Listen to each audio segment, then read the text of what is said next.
J'ai envie de dire, Stéphane, que la vacation forte est plutôt mise en place sur de nombreux secteurs, ici sur les Hauts-de-France. C'est un petit peu plus compliqué sur l'Aisne. Est-ce que tu peux nous expliquer quelles sont les problématiques précisément de cette mise en place sur le département de l'Aisne? Sur le département de l'Aisne, la vacation forte n'est pas du tout mise en place. Tous les directeurs sont réfractaires à cette vacation forte.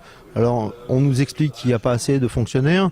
Quand on fait la demande de fonctionnaires qui arrivent, là, maintenant, on nous met qu'il va y avoir un moratoire au départ de 18 mois. Et on apprend après, suite à cette assemblée, que le moratoire va être de 9 mois, voire 1 an maximum. Ça pose un réel problème. Alors pourtant, tu ne comptes pas tes efforts. Je crois savoir que tu es de négociation en négociation auprès du directeur départemental. Comment ça se passe concrètement ?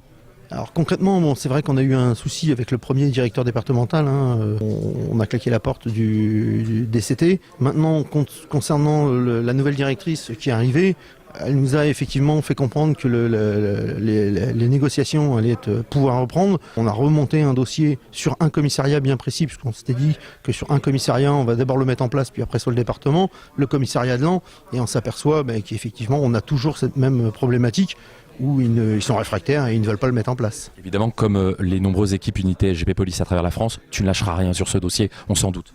Il est hors de question qu'on lâche cette vacation forte. Pour tous les collègues sont favorables à cette vacation forte, donc il est hors de question qu'on lâche cette vacation.